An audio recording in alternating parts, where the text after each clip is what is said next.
In this leadership book review, I will discuss the objective findings and critiques based on my understanding of the book How to Grow Leaders, written by John Adair. This book by John Adair was written in 2005 and since has become a staple for leaders to learn how to grow into a leader. This book goes beyond advancing in the workplace and looking for promotions. This book allows the reader to better understand themselves and the quality they would hold as a leader. Author's qualifications. John Adair.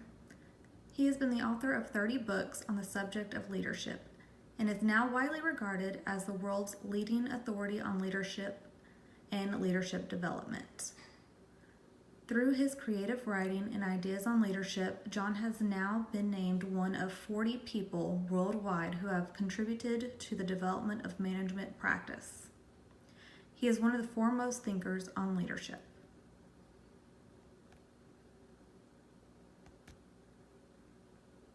This book's purpose.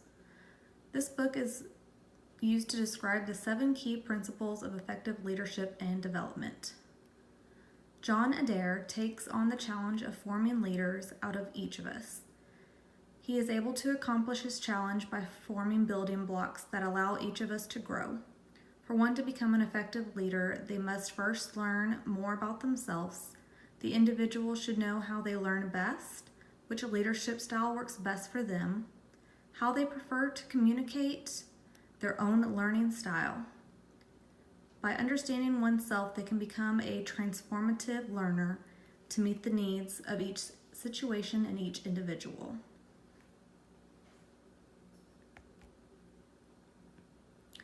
There is nobody who cannot vastly improve their powers of leadership by a little thought and practice. This quote shows that each individual is capable of growing and becoming a leader. One must put in some time in learning to grow and become the leader they inspire to be. Targeted audience.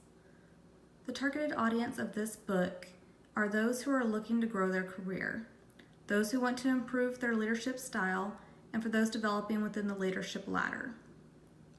This book could even work for someone looking for more self-awareness and can help them grow individually prior to trying to grow in the career field.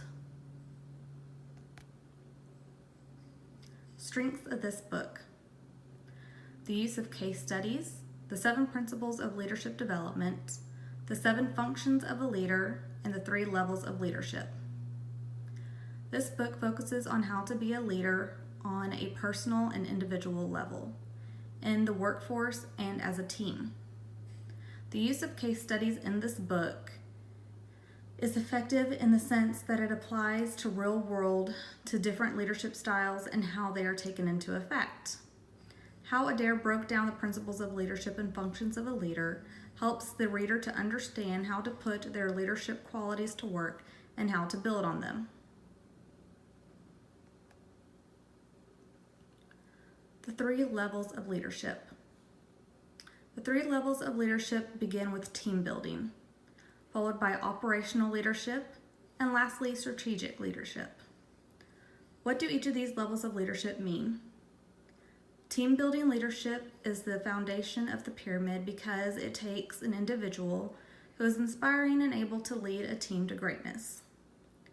You must be an individual who is able to work well within a team dynamic before you can become a team leader.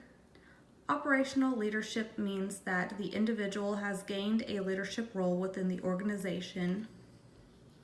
At this point in the pyramid, you have already landed a leadership role. Now is the chance to see the type of leader you are and how you are able to work among other leaders within the organization. Finally, strategic leadership. This is the boss of the boss, or possibly seen as the top of the food chain. In this leadership position, you have become the leader of leaders. You are in charge of the organization and how it runs.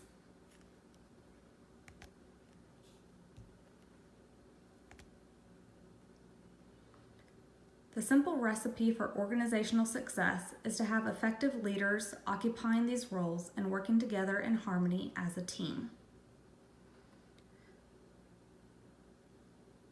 This quote best relates to the organizational leader, the second tier in the pyramid.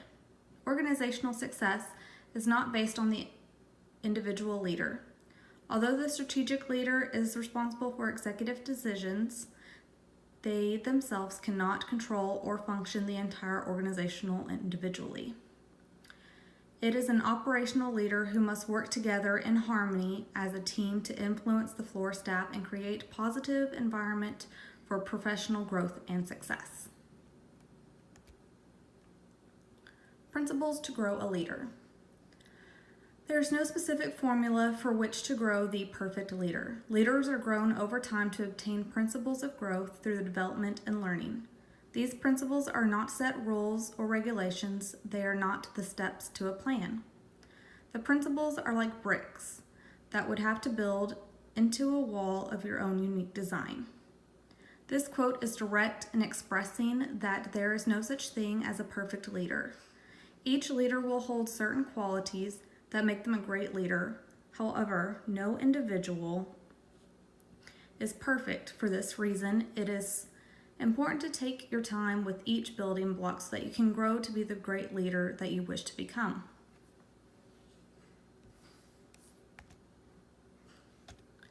The 7 principles of leadership development. Training begins with beginning to understand oneself. You must first find the qualities that make you a great leader and discover the areas of improvement.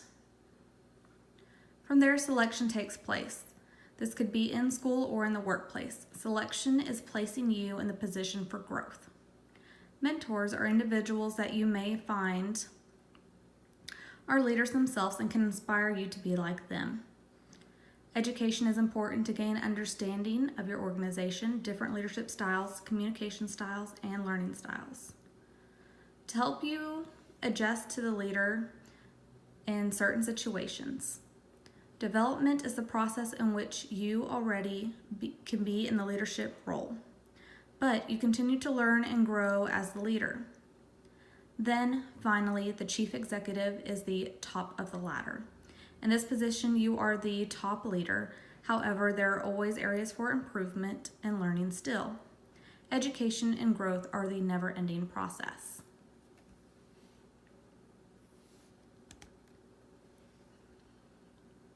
Leaders grow by facing difficult leadership challenges. It is an error to think that promotion is the only way to grow a leader. It is better to achieve excellence in a team leader. Each leader will come across difficult times in their career. They may be faced with barriers. It is these barriers or learning objectives that help us to grow as a leader and obtain new knowledge of how to problem solve for similar problems that may arise in the future.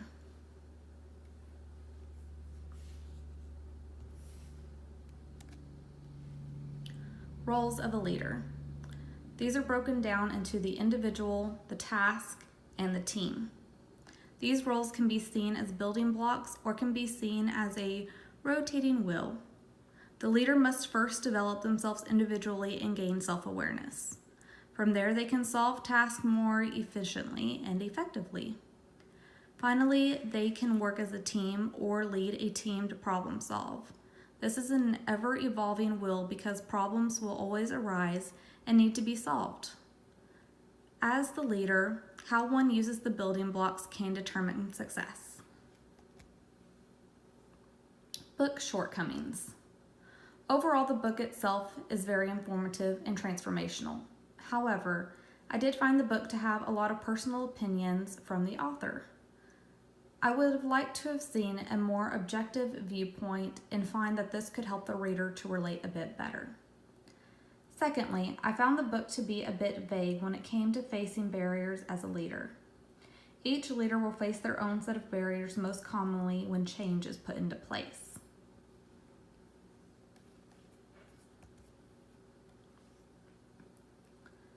Achieved objectives. John Adair achieved teaching his audience ways to grow personally and career-wise into a leader. He was able to achieve this objective by creating building blocks that allow the reader to start with a foundation. From there, the building blocks grow to allow the reader to transform and grow as they do. When becoming a leader, it takes confidence and self-awareness.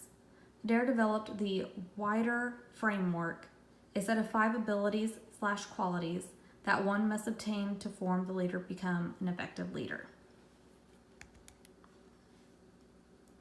The wider framework. The 5 abilities/qualities that make up the wider framework include leadership,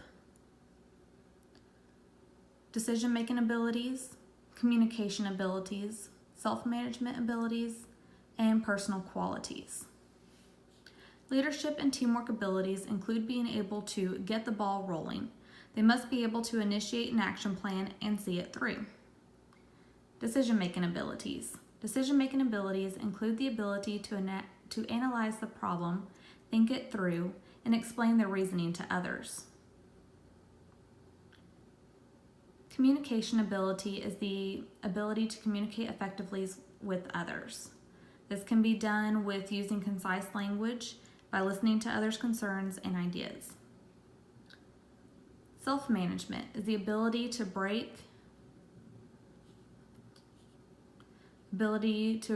do time management and know one's strengths and limitations. Personal quality. Personal qualities are the actual self-qualities that the individual holds, such as integrity and reliability, that make them into a leader.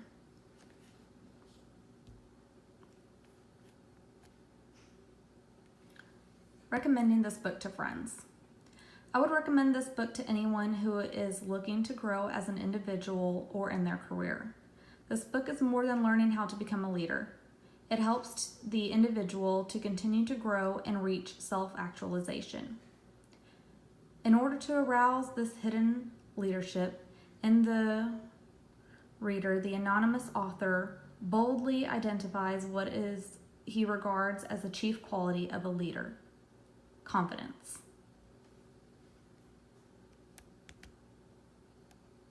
Thank you.